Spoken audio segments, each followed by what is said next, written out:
Hello dear students, welcome back to Ranker JEE channel and Topic Mania series. This is Gaurav from IIT Kanpur. So students, आज हम लोग एक ऐसे topic की बात करने वाले हैं जो जेई मेन पर्सपेक्टिव से बहुत ही ज़्यादा इंपॉर्टेंट है. और इम्पॉर्टेंट इसलिए है क्योंकि अगर आप पेपर उठा के देखेंगे प्रीवियस ईयर्स के तो आपको इस टॉपिक से रिपीटेडली क्वेश्चंस पूछे गए और वो सारे स्ट्रेट फॉरवर्ड हैं.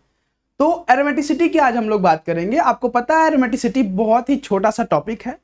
मतलब आप अगर 10 से 15 मिनट समय देते हैं अपना तो आप एरोमेटिसिटी बहुत अच्छे से समझ सकते हैं और उससे कोई भी क्वेश्चन आपसे छूट नहीं सकता, क्योंकि उसमें 3-4 पॉइंट्स हैं जो कि ध्यान रखने होते हैं और कुछ भी उसमें नहीं है.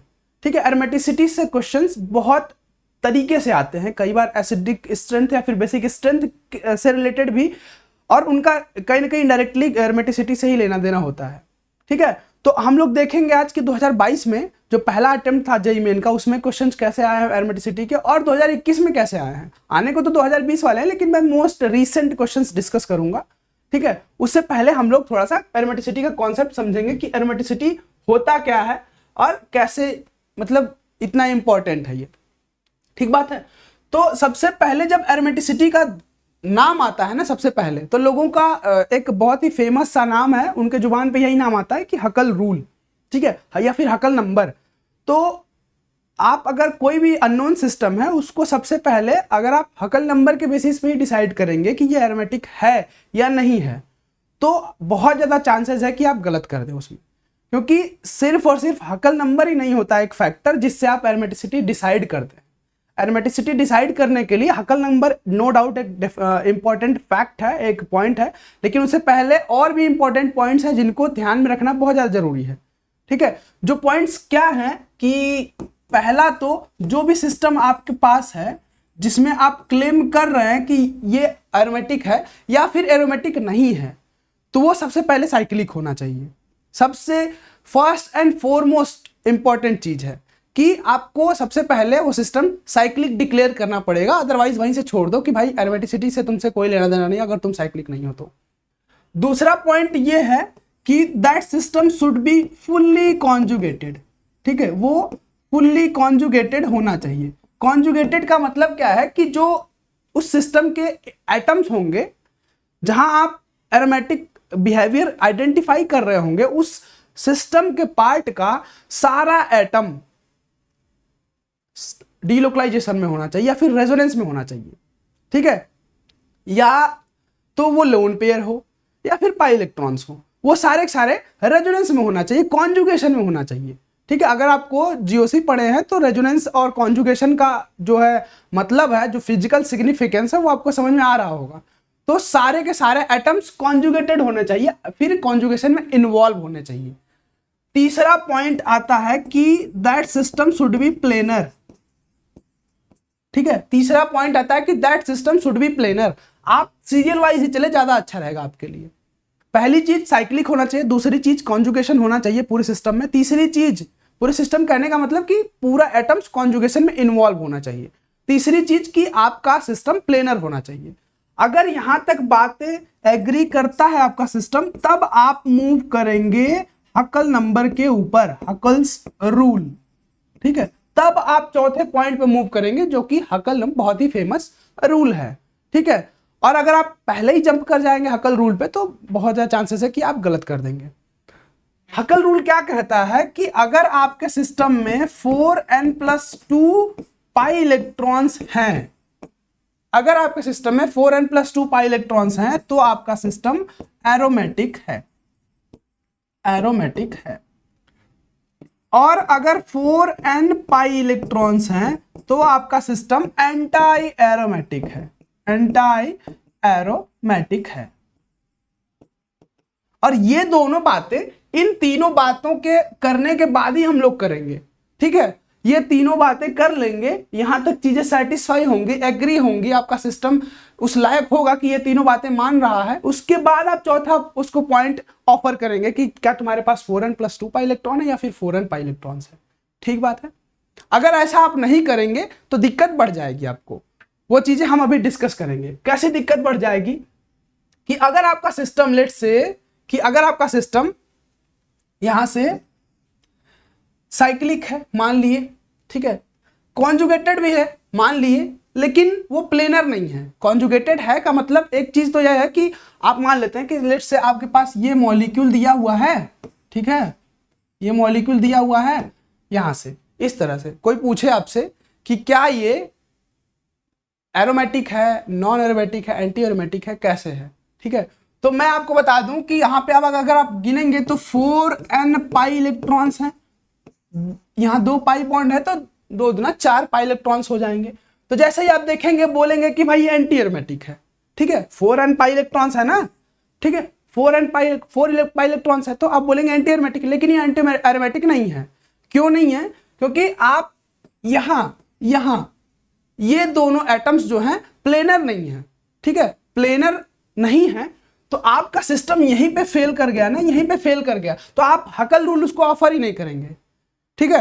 तो आप सबसे पहले आपको ये तीनों पॉइंट्स जो आपका सिस्टम सेटिस्फाई करेगा, उसके बाद आप चौथे पे जाएंगे एंटी एरोमेटिक या फिर एरोमेटिक में, ठीक है। तो ये सिस्टम आपका नॉन एरोमेटिक है, नॉन एरोमेटिक है।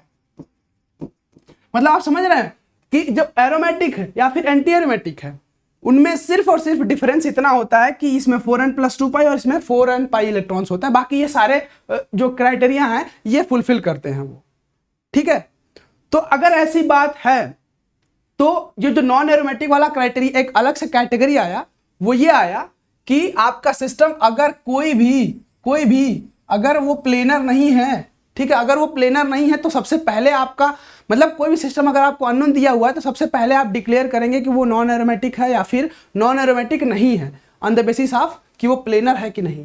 अगर वो प्लेनर है तो नॉन एरोमेटिक नहीं है, ठीक है। मतलब आपको सबसे पहले आइडिया किसका लगेगा? नॉन एरोमेटिक का, उसके बाद एरोमेटिक या फिर एंटी एरोमेटिक का आइडिया लगेगा आपको, ठीक बात है। उसके बाद मतलब आप देख सकते हैं कि आपका आप कितने कैटेगरी पढ़े? आप अभी तक 3 कैटेगरी एरोमेटिसिटी में देखा आप लोगों ने, नॉन एरोमेटिक है ना, एंटी एरोमेटिक या फिर एरोमेटिक। हमारे पास 3 सिस्टम इसके बेसिस पे हो सकते हैं। हमने अभी डिस्कस किया कि आपका सिस्टम अगर साइक्लिक है, कॉन्जुगेटेड है, प्लेनर है, तब आप हकल रूल पे मूव करना, अदरवाइज यहीं पे डिसाइड कर लेना अगर प्लेनर नहीं है तो कि वो नॉन एरोमेटिक है, ठीक है। मतलब सबसे पहले आपको पता चलेगा कि वो नॉन एरोमेटिक है कि नहीं है, एंटी एरोमेटिक या फिर एरोमेटिक बाद में पता चलेगा। तो हम लोग बात करते हैं कि देखो पहले एरोमेटिक की बात कर लेते हैं। एरोमेटिक तो क्या है? पहला सिस्टम पहला पॉइंट क्या है कि वो साइक्लिक होगा, दूसरा पॉइंट क्या है कि वो कॉन्जुगेटेड होगा, ठीक है, तीसरा पॉइंट क्या है कि वो प्लेनर होगा, और अगर ये सारी बातें हैं तो 4n + 2 पाई इलेक्ट्रॉन्स को फॉलो करेगा रूल को, मतलब इसके पास इतने इलेक्ट्रॉन्स होंगे, ठीक है। इसके 4n + 2n की वैल्यू चेंज करते जाओ। वहीं पे बात आती है कि एंटी एरोमेटिक की, एंटी एरोमेटिक की बात अगर हम लोग कर लें तो ये वाला भी साइक्लिक तो होगा ही, ठीक है, हम बात कर चुके हैं। दूसरा कॉन्जुगेटेड भी होगा, तीसरा पॉइंट प्लेनर भी होगा, और अगर ये बातें हैं तो फिर चौथे पॉइंट पे हम लोग मूव करेंगे, 4n पाई इलेक्ट्रॉन्स इसके पास होंगे, ठीक है, 4n पाई इलेक्ट्रॉन्स इसके पास होंगे। तीसरी कैटेगरी है कि आपका सिस्टम हो सकता है कि ये दोनों ही ना हो और बल्कि क्या हो, नॉन एरोमेटिक कैटेगरी में आ रहा हो। तो वो क्या होगा कि आप पहले देखेंगे तो आपका मॉलिक्यूल साइक्लिक दिखेगा, ठीक है, कुछ हद तक उसमें कॉन्जुगेशन भी होगा, ठीक है, कॉन्जुगेशन भी होगा, लेकिन वो प्लेनर नहीं होगा, ठीक है, प्लेनर नहीं होगा। जब प्लेनर नहीं होगा तो हम चौथे पॉइंट की तरफ मूव ही नहीं करेंगे, जरूरत ही नहीं पड़ेगी, हम इसी पॉइंट से डिसाइड कर देंगे कि हमारा सिस्टम एरोमेटिक एंटी एरोमेटिक की तो बात ही छोड़ो, नॉन एरोमेटिक है, ठीक बात है। और एनर्जी वाइज अगर हम लोग बात करें तो सबसे कम एनर्जी होती है या फिर सबसे ज्यादा स्टेबल होता है, ठीक है, सबसे ज्यादा स्टेबल होता है एरोमेटिक, फिर एंटी एरोमेटिक, उसके बाद नॉन एरोमेटिक होता है, ठीक है। स्टेबिलिटी की अगर हम लोग बात करें तो स्टेबिलिटी, इतनी सी पॉइंट है ना, इतनी सी बातें हैं एरोमेटिसिटी में। अगर आपको इतना पता है तो आप बहुत इजीली क्वेश्चन कर पाएंगे, और नहीं भरोसा है तो ये क्वेश्चन देख लो, जो कि 2022 में ये क्वेश्चन आया हुआ है जेईई मेन का, 27 जून इवनिंग शिफ्ट में पूछ रहा है कि विच of the following is most stable, ठीक है, यहाँ ये क्वेश्चन बहुत अच्छा है, ठीक है। ये क्वेश्चन बहुत अच्छा इसलिए है कि जैसे ही आप लोग देखेंगे ये सिस्टम सारे के सारे साइक्लिक हैं, ठीक है, सारे के सारे साइक्लिक हैं, सारे के सारे में कॉन्जुगेशन है, कॉन्जुगेशन है। कैसे कॉन्जुगेशन है भाई, ये पाई बॉन्ड इधर की तरफ आएगा तो प्लस चार्ज यहाँ आ जाएगा, और फिर इसी तरीके से पूरे सिस्टम में ये उधर की तरफ जाएगा तो प्लस चार्ज यहाँ आ जाएगा, पूरे सिस्टम में कॉन्जुगेशन है। ये देख लो, ये लोन पेयर इधर आएगा तो ये इधर की तरफ आ जाएगा नेगेटिव चार्ज, ये वही सेम चीज पाई बॉन्ड वाला, ठीक है, इसमें भी कॉन्जुगेशन है, ये वाला भी कॉन्जुगेशन है भाई, यहाँ नेगेटिव चार्ज आ जाएगा और अगर इधर की तरफ जाएगा तो यहाँ नेगेटिव चार्ज आ जाएगा, ठीक है, ये चीज हो गई। अब क्या होगा कि वो तो है ही है साइक्लिक, अगर कॉन्जुगेशन देखें तो कॉन्जुगेटेड भी है, सिस्टम्स कॉन्जुगेटेड भी है। उसके बाद क्या आता है कि प्लेनर है कि नहीं, ठीक है, प्लेनर है कि नहीं। तो अगर आपने देखा, ठीक है, इसमें पूछ रहा है कि मोस्ट स्टेबल एरोमेटिसिटी की बात नहीं हो रही है। आप जब ये चीजें देखेंगे तो आपको सबसे पहला एरोमेटिसिटी ही दिमाग में आएगी। क्यों? क्योंकि ये कुछ फेमस एग्जांपल्स होते हैं एरोमेटिसिटी के कि ये 2 जो है ना 4n+2 पाई इलेक्ट्रॉन्स होता है ना हकल रूल वाला सिस्टम। तो अगर n की वैल्यू आपने 0 रखी तो 2 पाई इलेक्ट्रॉन्स आता है, और 2 पाई इलेक्ट्रॉन वाला सिस्टम ये होता है जो कि एरोमेटिक होता है, इसलिए ये फेमस होता है, ठीक है। तो ऐसी बात है, तो ये वाला लगेगा कि बहुत भाई एरोमेटिक है, ये सबसे ही ज्यादा स्टेबल होना चाहिए, ठीक है, ये सबसे ज्यादा स्टेबल होना चाहिए, और बाकी एरोमेटिक नहीं है, ये तो नॉन एरोमेटिक है, ये तो नॉन एरोमेटिक है ना, 2 sp3 हाइब्रिडाइज कार्बन है, ठीक। ये वाला देख लो, इसमें 4n पाई इलेक्ट्रॉन्स है, या फिर 4 पाई इलेक्ट्रॉन्स ही सीधे कह लो कि 4 पाई इलेक्ट्रॉन्स है। इसमें भी वही सेम चीज है कि 4 पाई इलेक्ट्रॉन्स है। मतलब आपको लगेगा कि ये सबसे अच्छा सिस्टम यही है, एरोमेटिक है, इसलिए ज्यादा स्टेबल होगा। लेकिन अगर आपने थोड़ा सा जीओसी अच्छे से पढ़ा है ना, तो आपने रेजोनेंस स्ट्रक्चर में पढ़ा होगा कि ठीक है, स्टेबिलिटी हम रेजोनेंस स्ट्रक्चर की ड्रॉ करते हैं, बहुत सारे रेजोनेंस स्ट्रक्चर हम लोग ड्रॉ करते हैं, उसकी स्टेबिलिटी हम लोग को आइडेंटिफाई करनी होती है कि कौन सा रेजोनेटिंग स्ट्रक्चर ज्यादा स्टेबल है। तो उसमें एक पॉइंट आता है कि ऑल जो है न्यूट्रल मॉलिक्यूल्स, जो न्यूट्रल मॉलिक्यूल्स जितने भी होंगे वो हमेशा चार्ज्ड स्पीसीज से, चार्ज मॉलिक्यूल से स्टेबल होंगे, ठीक है। कोई भी न्यूट्रल मॉलिक्यूल, उसमें अगर जैसे मान लो यही वाला मॉलिक्यूल दिया हुआ है तुम्हें, और इसी में पाई बॉन्ड को बीच में कर दिया जाए, एक साइड पॉजिटिव एक साइड नेगेटिव कर दिया जाए, तो तुम्हें लगेगा कि सेम ही मॉलिक्यूल है ना। लेकिन ये मॉलिक्यूल ज्यादा स्टेबल होगा as compare to charge molecule.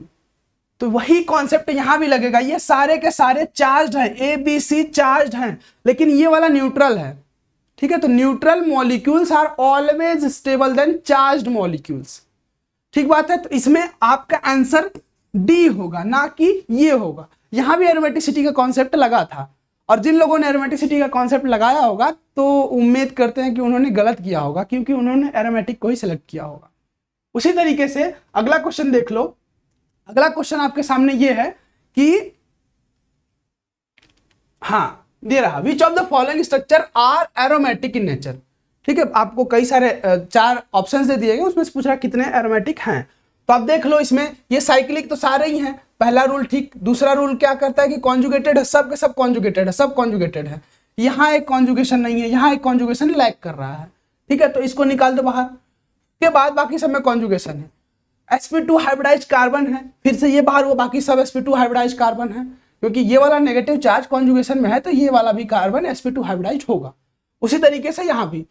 और फिर उसके बाद कह रहा है कि 4n+2 पाई इलेक्ट्रॉन्स हैं कि नहीं, अगर हैं तभी तो एरोमेटिक होगा। तो इसमें देख लो 6 पाई इलेक्ट्रॉन्स है, इसमें देख लो 6 पाई इलेक्ट्रॉन्स है, इसमें ये तो पहले ही बाहर हो गया, ये 8 पाई इलेक्ट्रॉन्स है, ये कहीं ना कहीं 4n पाई इलेक्ट्रॉन्स वाले कैटेगरी में चला गया, ठीक है। इनकी वैल्यू अगर 2 रख दिया हम तो वहां चला गया, मतलब ए और बी हमारे क्या है, एरोमेटिक है। तो हमें ऑप्शन बी सेलेक्ट करना पड़ेगा, क्योंकि only A and B are aromatic, ठीक बात है। फिर उसके बाद बात आती है कि विच of the following compound is not aromatic, not aromatic. फिर से वही देखेंगे, साइक्लिक है, सारे के सारे साइक्लिक हैं, कॉन्जुगेटेड है, सारे के सारे कॉन्जुगेटेड है, प्लेनर है, सब के सब प्लेनर है, ठीक है। मतलब प्लेनर अगर अब बात करें तो यहाँ पे थोड़ा सा आ जाओ, इसको लेके बाहर आओ, ये प्लेनर, ये प्लेनर है, ये प्लेनर है, ठीक है। फिर उसके बाद 4n+2 पाई इलेक्ट्रॉन्स, मतलब 6 पाई इलेक्ट्रॉन्स इसमें भी है, ए में भी है, बी में भी है और डी में भी है। सब में 6 पाई इलेक्ट्रॉन्स है। ये वाला सिस्टम कुछ इस तरह से टब शेप स्ट्रक्चर इसका होता है, ठीक है। अगर साइक्लो ऑक्टा टेट्राइन का स्ट्रक्चर आप लोगों को बताया तो कुछ टब शेप का होता है। इसमें 8 पाई इलेक्ट्रॉन्स होने के बावजूद भी ये एंटी एरोमेटिक नहीं होता। इसकी वजह सिर्फ यही होती है कि ये प्लेनर नहीं होता है, ठीक है, नॉन प्लेनर होता है। ये भी बहुत बार देखने को सिस्टम मिलता है। तो आपका आंसर क्या होगा, नॉट एरोमेटिक, ये होगा सी आपका आंसर होगा। फिर उसके बाद क्वेश्चन आता है कि विच of the following is an aromatic compound. अब यहां से देख लो भाई, साइक्लिक तो सभी हैं, कॉन्जुगेटेड भी सभी हैं, यहां कॉन्जुगेशन लैग कर रहा है। मैंने बोला था कि every atom should be involved in conjugation, मतलब आपका हर एटम sp2 हाइब्रिडाइज होना चाहिए। तो ये sp2 हाइब्रिडाइज नहीं, ये sp3 हाइब्रिडाइज है। उसी तरीके से ये भी sp3 हाइब्रिडाइज है। और यहां अगर बात कर लो तो ये सब के सब प्लेनर है, कॉन्जुगेटेड है, लेकिन यहाँ पे 4 पाई इलेक्ट्रॉन्स हैं। तो 4 पाई इलेक्ट्रॉन होने की वजह से ये एंटी एरोमेटिक हो गया। ये दोनों पहले ही से बाहर थे, बी और सी पहले से बाहर थे, ये एंटी एरोमेटिक हो गया। मतलब बचा आपका क्या, ये एरोमेटिक है क्योंकि इसमें 6 पाई इलेक्ट्रॉन्स है, बाकी सारी क्राइटेरिया तो फुलफिल कर ही रहा है। अगले स्टेप में चलते हैं। अगला क्वेश्चन 2021 का पूछा गया है कि कौन सा एरोमेटिक कंपाउंड है इसमें से, मतलब ABCD में से कौन कौन से एरोमेटिक कंपाउंड्स हैं। आप देख के ही बता सकते हैं। यहाँ कॉन्जुगेशन लैग कर रहा है, ये sp3 हाइब्रिडाइज्ड है। यहां आ जाओ, ये सब क्राइटेरिया फुलफिल कर रहा है, उसके साथ 4n या फिर 4 पाई इलेक्ट्रॉन्स इसमें हैं। यहां आ जाओ, ये देखो सारे क्राइटेरिया फुलफिल कर रहा है, इसमें 6 पाई इलेक्ट्रॉन्स भी हैं, ये भी 6 पाई इलेक्ट्रॉन्स हैं। मतलब ये बी और सी हमारे एरोमेटिक है, उसके रिगार्डिंग ऑप्शन आपका बी हुआ। ठीक बात है, कितना स्ट्रेट फॉरवर्ड इजी क्वेश्चंस आ रहे हैं। Which one of the following compound is non aromatic. Non aromatic का मतलब आपको प्लेनरिटी पे रुकना है और कुछ नहीं सोचना, प्लेनरिटी पे रुकना है। ये सारा मॉलिक्यूल कॉन्जुगेटेड है तो प्लेनर तो होगा ही, ये हमारा मतलब का नहीं है। ये वाला देख लो, ये इधर आया तो पॉजिटिव चार्ज यहाँ आ गया, ये इधर आया तो पॉजिटिव चार्ज कहाँ गया, यहाँ आ गया। मतलब हर समय ये प्लेनर है, ये भी अपने मतलब का नहीं है। यहाँ आ जाओ, ये लोन पेयर ऑक्सीजन का इसमें एरोमेटिसिटी में इन्वॉल्व, कॉन्जुगेशन में इन्वॉल्व है, तो हर एटम इसका sp2 हाइब्रिडाइज्ड एटम है। यहाँ आ जाओ, ये वाला एटम कार्बन एटम कहीं भी इन्वॉल्व नहीं है, तो ये आपका sp3 हाइब्रिडाइज्ड कार्बन है और यही हमें चाहिए था, नॉन प्लेनर चाहिए था। प्लेनरिटी जहां लैग करेगी वो नॉन एरोमेटिक होगा। ठीक बात है। तो आप देख सकते हैं कि भाई ये क्वेश्चंस एरोमेटिसिटी पे कितने स्ट्रेट फॉरवर्ड्स हैं और आपको करना कुछ नहीं है, बस 4 पॉइंट्स ध्यान रखने हैं। सबसे पहले आपको नॉन एरोमेटिसिटी पता चलेगी, उसके बाद एरोमेटिक्स है या फिर एंटी एरोमेटिक है उसके बारे में पता चलेगा। आई होप आपको ये कॉन्सेप्ट क्लियर हुआ होगा और happy learning and all the best.